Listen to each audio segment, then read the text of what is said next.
Hey guys, welcome to TFGoose Gaming.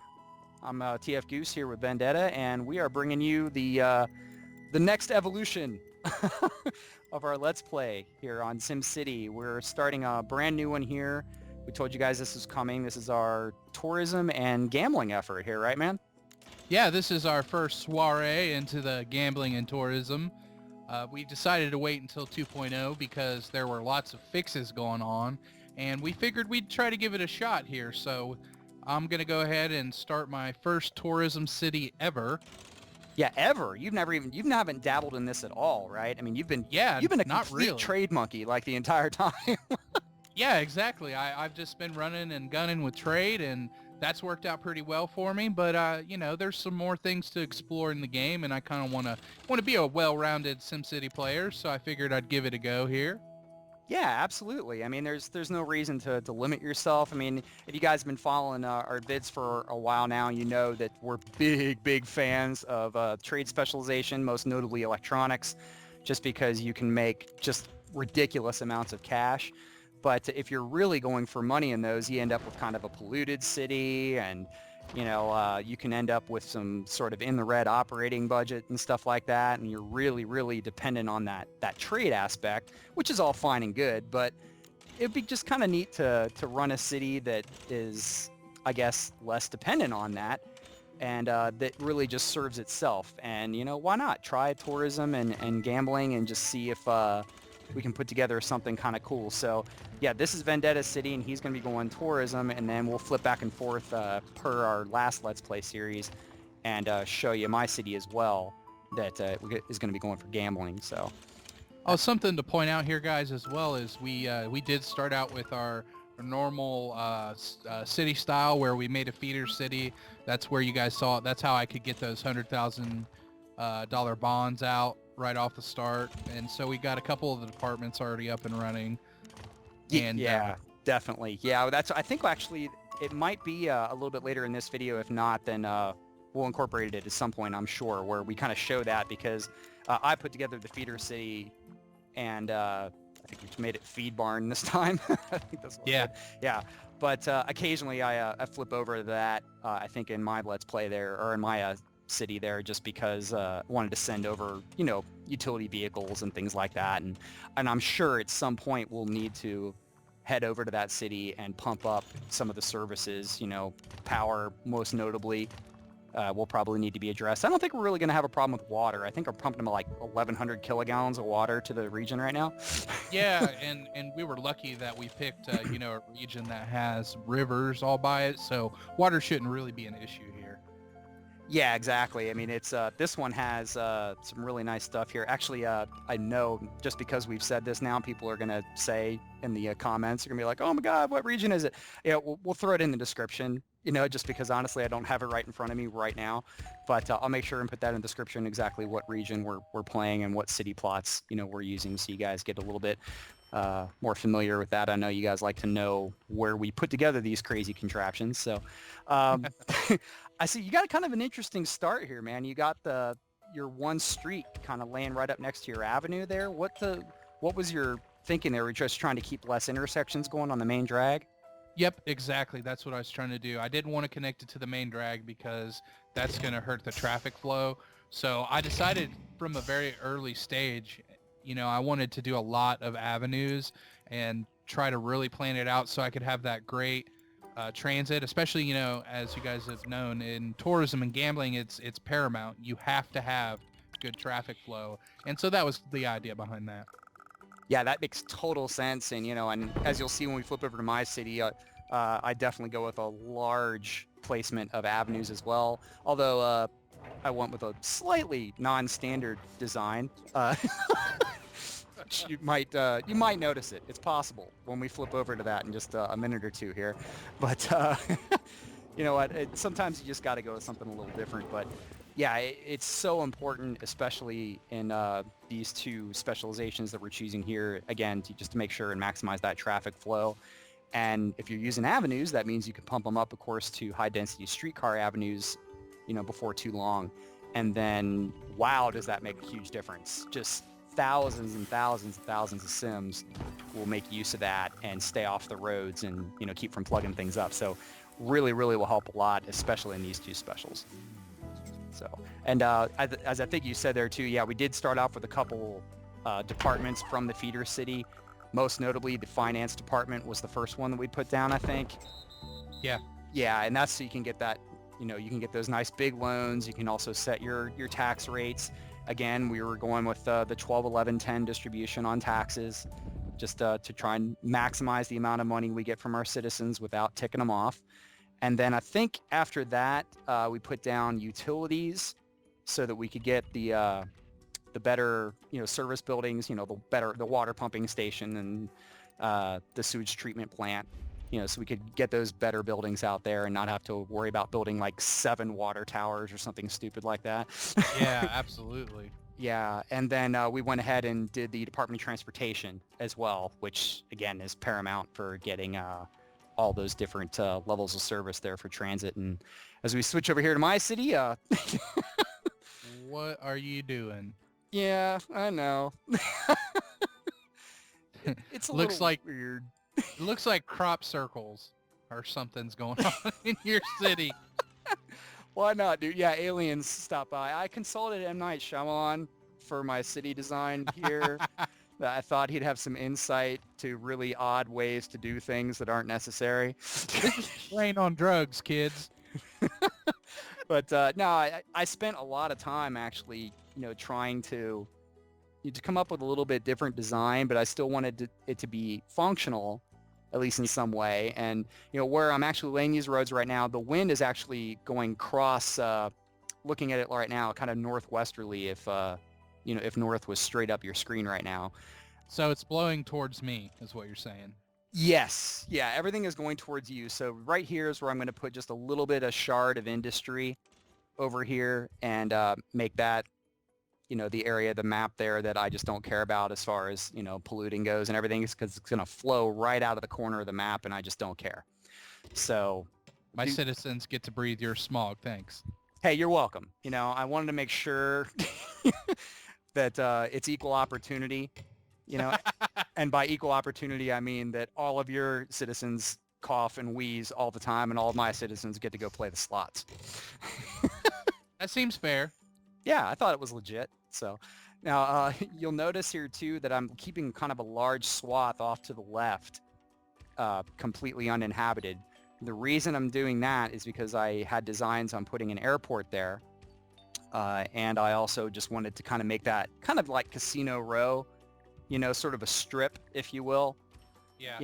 Not too much. I mean, I want to place some around the city at large, to give it a little bit of a leeway.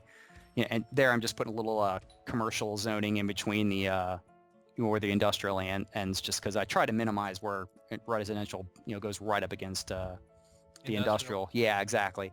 So, but anyway, yeah, again, I don't want to have all the casinos just along one drag because I'm afraid that's going to cause too much of a traffic bottleneck. You want to spread it out somewhat, but I wanted to have at least one nice drag there, and I'll put stuff like the shuttle bus depot there, and if I need to put in certain service buildings like, say, a police station, for example. Yeah. Which I'm definitely going to need building a gambling city. It's ridiculous that you really need that. And decided to put the town hall here mainly just because I like the central placement, and I was actually kind of happy with that. I think it looks nice. So Yeah, that does look nice. I like it. yeah, as odd as this is kind of going, as far as design is concerned, I really wanted to try to do something that was kind of interesting aesthetically this time. I'd never really, bothered with that before. Yeah. I was always going for functionality. Really. I mean, I know you're the same way most of the time. I mean, we're both really efficient players, Right. or at least we try to be anyway. But in this aspect, I really wanted to try and do something that's a little different, and yet also remains functional and happens to look okay as well. So here I'm plopping down my standard nature parks that I love so very much. I love these two separate park styles. The $400 one I'm putting down now, and the small tree row, or the tall tree row next to it. That's only like $100. It's like the easiest park in the world, and it covers so much area. I love that thing. Just like your barbecue pit, as we've said. Yes. So Yeah, you have a lot more parks than I do going up. Yeah, I put a ton up at the beginning just because I like, honestly, this road design necessitates a lot of parks because there's not a lot of cross coverage. When you're doing your grid design like you were doing earlier, and we'll see again when we flip back over, you can place a park in one area and it'll cover several different, cross streets and stuff depending on where you place it. Right. But in here, as you'll notice, I mean, I have a lot of wide open area, and I do end up putting up a couple more cross streets in the kind of the middle spokes area there a little bit, Yeah. just to give it a little bit more surface area, because otherwise, I mean, you do end up wasting a lot of real estate, Hmm. when you go with kind of an odd design like this. But I also figured that it would keep my population from just completely exploding. That's It a good point. Yeah, because I mean, I am going to try to keep everything running here. Normally, my tactic, especially if you guys have been watching previously, is I operate in the 30 to 50,000 sim range quite effectively. That's where I like to keep my population, and then I just kind of de-zone everything. But I've never really played a city on camera here for you where I've let the population grow really, really high, or at least just sort of not tethered it. So I figured I'd go for that this time, but as a means of some other control, the odd city design helps control that too. So I think it looks cool. I mean, I kind of like it. You do have a lot of open space, but honestly, with all your avenues there, it could be interesting because your density, if you would actually let it go all the way up, I think would actually be quite nice. yeah, I'm really looking forward to seeing how it kind of shakes out in the long run, and I wanted to try to be really careful about letting it go too crazy on on the cross streets and such for exactly that reason. I'll fill in it a little bit, as you'll see a bit later in the video. I think we're going to switch back over to you here pretty shortly. But, yeah, there we go right there. But when it comes back there, I think you'll see that I've filled it in a little bit more. But I liked this design, and I wanted to give it a shot. But that's not to say at all that the grid system is bad in any way. And as we can see here, you've already got a nice bustling little population happening, and already starting maybe to get some road upgrades as well to help alleviate that traffic, right? Yeah, yeah, going with some road upgrades. You can see my population or my houses have really started to fill in. Something I don't usually do. I usually go for the low wealth sims, but here, because I was doing tourism and you get so much more money from the medium wealth citizens, I wanted to place like some basketball courts, some soccer fields, so I could get those houses in there because that's going to generate a lot more money in my Yeah. tourism revenue. So Yeah, that's definitely part of the deal. And there you go. Right. Was that your tourism department you just placed right there? Or was that yeah, it education? sure was. We actually Yeah. forgot to place that, and I wanted to place like uh, a cultural icon here, and I couldn't do it. And I was like, why not? And well, we need the department. Yeah, exactly. And again, that's just something that comes from not having dabbled that much in this particular area. You do have to still place those prerequisite buildings just like always, but in a way we're so ingrained in doing the other ways for trade and everything that we neglected to use that one. But now we've got it there. I think the only one that we may not have down anywhere is maybe the education, and I might throw that in my city. I don't know. We'll have to see. I don't know if you ended up doing that here or not. I don't think I did. I wasn't worried about education. I wanted to get a train station in because we both have train. We both have, I think we have ferries Yep. and buses and And trains, and then eventually airports is what we wanted to go with too. Just again for when you're relying on tourism so much, you are a straight tourism city, and then me with gambling, it absolutely relies on tourists more so than the people that just live there. yeah. But and then for me, yeah, I wasn't too worried about education as well, just because I was kind of going with the the thought that it's you get more traffic in casinos when people are less educated. I don't know. That sounds awful, and I'm sure that's probably not the case, in the SimCity model. But to me, it's like, I'm not bagging on Vegas at all. I love me some Vegas. It's a good time. But I pick my targets pretty well, I think, when I go to Vegas. I play a lot of poker when I go, and if I do play any table games or anything, I play with a limited amount of cash, and I play the games that have the least house edge, stuff like craps and blackjack and stuff. But why do I do that? because I have an education and I know what the odds are in the room, and they're awful. You math well. Yes, I know how to math occasionally. So I like to think that education is not so great for the for the casino business, and maybe that's true, maybe it's not. I have no idea. I'm speaking very stereotypically there, but in this, I decided to go with that. So yeah, not too crazy about going education, which just means my citizens will burn their house down more often. That's really all it is. That's okay. And who cares? They'll build another one. When I bulldoze your house, someone else will build another one inside of like 5 seconds. So who cares? Yeah. So here you can see me. I decided to place the Globe Theater down as my first cultural icon.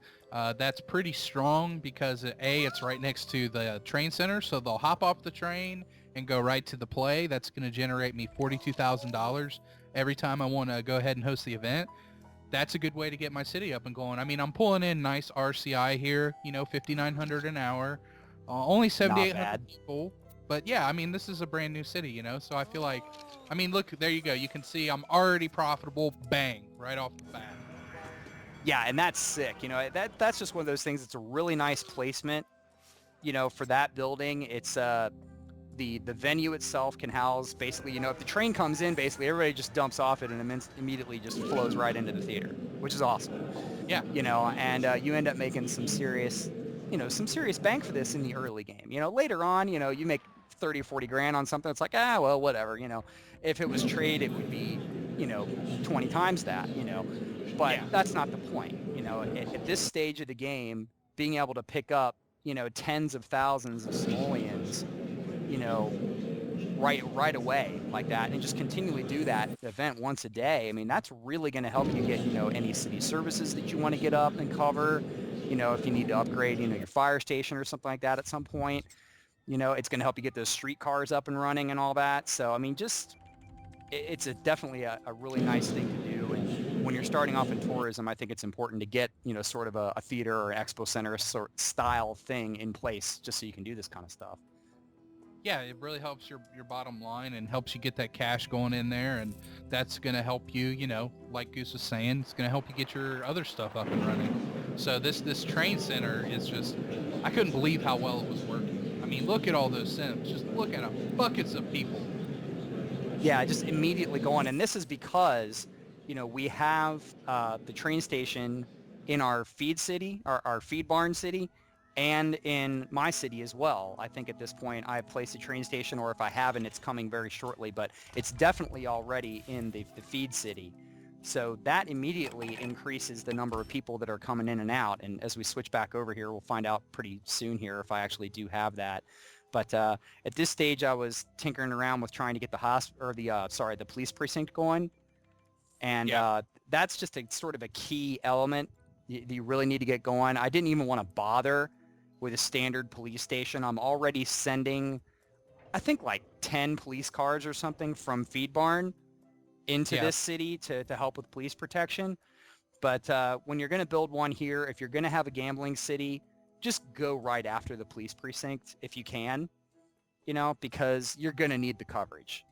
I mean, absolutely. The criminals literally just come right out of the trees. When it starts, when you start plopping down casinos, it's going to start going bananas really, really, really fast. And I was actually kind of bummed right there. I was only at 70% approval. That seemed low to me, but yeah, because the casinos actually generate criminals. So yeah, exactly. And I don't even have any yet. I was really, really trying to get infrastructure going here first and foremost, and I'm pulling in around 10K an hour right now, which is pretty good just on raw RCI. And a little under 10,000 sims, working up to it. But I really wanted to get that super duper infrastructure happening. I got my buses going, which is nice, and now they're whining about, needing a medical center. So I'm going to have to place one of those down. That's one of those things I think that needs coverage almost instantly, even if you're supplying it from another city. I mean, have you noticed that too? It seems like the ambulances just don't get it done. They don't cut it.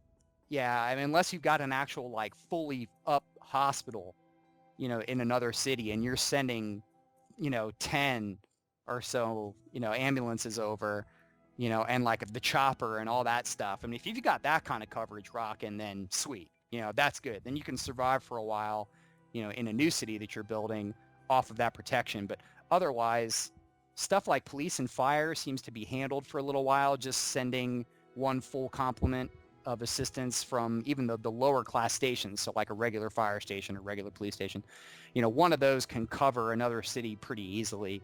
But the medical center, for some reason, people just get sick. I mean, it sucks. So Yeah, yeah, here I am now. There I go, just placing the train very station nice. now. So yeah, and he'll start to see the effects of that in his town, pretty soon as well. So again, all about infrastructure, making sure that the city is supporting itself, that the traffic is handled, and that the big thing that I really wanted to be prepared for was the resurgence in crime, when Yeah, as soon as that gets going. exactly. Yeah, because man, if you're not prepared for it, my God. I mean, I think the first time after the game released, after we were playing in beta, you know, where we did it, where we just decided, oh, well, I just want to try a gambling city on the new one. After the game released and it was on the release patch, it was a staggering difference on the amount Yeah, of criminals that were produced by casinos than how it was in the beta. yeah, it really was. And hey, while we're talking about stuff, I do want to remind you guys, we are still doing that Starbound giveaway on Twitter. You guys can Yes. follow us at TFGoose Gaming on Twitter. Yes, indeed. Yes, we will put that again down in the description for the video, so check for that. And please, guys, come check us out on Twitter. Vendetta especially likes to tweet to tell Yes. you guys what's going on and everything. And if anything does come out as far as news is concerned, on SimCity or on the Terraria update or Starbound, which, as you may know, are going to be our next couple games that we're going to cover extensively, then we'll be pushing stuff out on that. And yeah, once we get up to 100, we're going to pick another person to give a copy of Starbound to. So be on the lookout for that. Join in on that. Join us there. And I think we may end up, setting up a Facebook page as well at some point. We're just kind of working out some logistics there and how we want to incorporate that.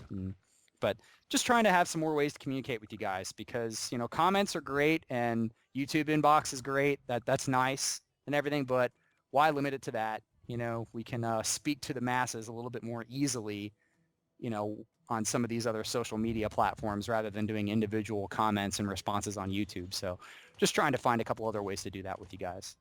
Yeah, by all means, tweet us your questions, comments, concerns, and we're pretty good about responding on Twitter. So if you follow us on there and you have a question or something you want to know, we'll be more than happy to answer that for you. Yeah, exactly. So, I mean, it's just coming into our phones, so. And if anything, like you guys are like us, your phone is your right leg, okay, maybe left, whatever. But the point is, if you leave the house without it, you're just like, oh my gosh, what happened? I feel completely disconnected from the world at large without my phone. I think I maybe have done it like 3 times in the last, 5 years or something. Yeah, I feel naked. Naked completely. NEKKID right there. Yeah, That's naked. for sure. That's how I feel. But anyways, but I think, I mean, pretty much here, guys, I think we're going to be winding this one down. Again, I'm just kind of getting the last stages of the city ready to start going with some gambling stuff here, and we'll get into that in the next video. So, stay tuned, guys. We're going to have some more on our pair of cities here. I think actually the next video might be mostly this city because I think we had a little bit of a technical snafu on the recording for Vendetta's city, if I'm right. Don't ever buy OCZ solid state hard drives. Never, ever, ever. I don't care. I'm trashing their name. They refuse to give me a refund or a new drive. I just cannot recommend their product. Yeah, Vendetta has serious beef. He's had serious issue with them. So yeah, unfortunately, take it from us. If the review of us means anything to you, there you go. So anyway, though, stay tuned, guys. We'll have part 2 coming at you pretty soon, and we'll see you next time. Thanks.